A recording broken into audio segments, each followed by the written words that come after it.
Bonsoir, voici l'essentiel de l'actualité au Manitoba.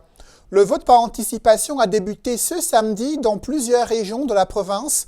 Le chef du Parti libéral du Manitoba, Doug Lamont, a voté dans un centre situé à Saint-Boniface. Ensuite, il a réagi à l'appel du NPD, demandant aux électeurs de privilégier les néo-démocrates lors du scrutin.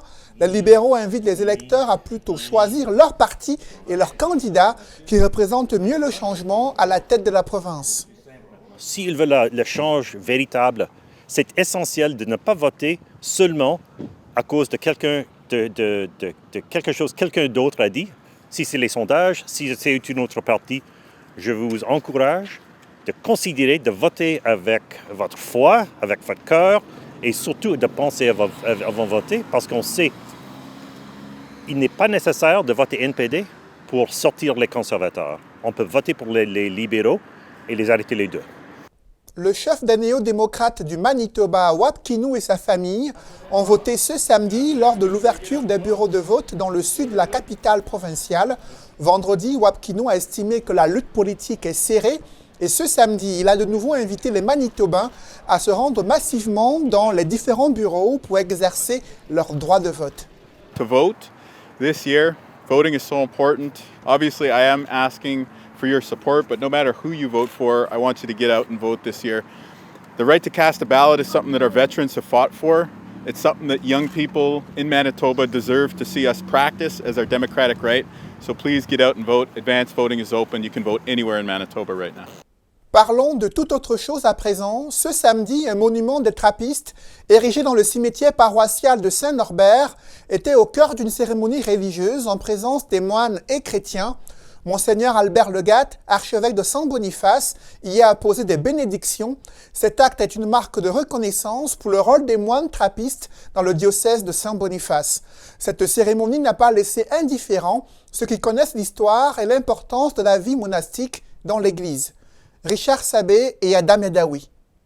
La bénédiction de ce monument historique met en lumière l'histoire des moines trappistes dans le diocèse de Saint-Boniface.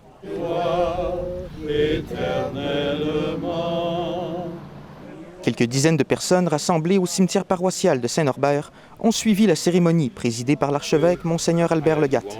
Tout un symbole pour reconnaître l'importance de la vie monastique ainsi que la contribution de l'ordre religieux à la francophonie manitobaine. On est là aujourd'hui par un devoir de mémoire envers les frères qui ont composé cette communauté. Donc 77 frères depuis 1892 qui sont inhumés ici. On a l'habitude de ne pas laisser de frères derrière nous quand on quitte un monastère. On avait choisi cet emplacement-là pour deux raisons. Premièrement, parce que le premier monastère était ici à Saint-Norbert. Donc, c'était un retour aux origines. Le monument porte le nom de chacun des moines enterrés à ses pieds. Depuis la fondation du monastère en 1892, ils furent près de 400 à consacrer leur vie au diocèse de Saint-Boniface. L'ancien portail du cimetière du monastère, quant à lui, a été entièrement restauré en prévision de la bénédiction aujourd'hui. Avec son arche richement décorée et ses piliers en fer forgé, la structure centenaire a demandé des mois de travail à Claude et Maurice Hintz. Les deux frères souhaitaient lui rendre toute sa beauté d'origine. Ça a une valeur historique et puis une valeur communautaire. Ça a pris beaucoup de travail pour les nettoyer puis les mettre à l'état où on pouvait les peinturer. Puis, en tout cas, on pense qu'on a fait un assez bon travail. La bénédiction signe la fin de l'histoire des moines trappistes dans l'ouest du pays. Mais leur mémoire est bien ancrée dans le cœur de la communauté. Ici Richard Sabé, Radio-Canada, Saint-Norbert. En culture, la place du cinéma au sein des communautés minoritaires visibles est une préoccupation. À l'occasion de l'ouverture du Festival africain du film à Winnipeg, des spécialistes de l'industrie cinématographique et des enseignants d'université ont discuté des défis de l'émergence du cinéma africain pour refléter la diversité canadienne et raconter l'histoire des communautés noires sous un prisme différent.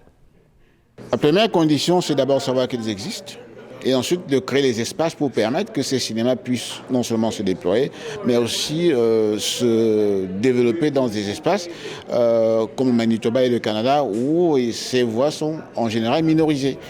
Merci, c'est tout pour ce bulletin. Bonne soirée.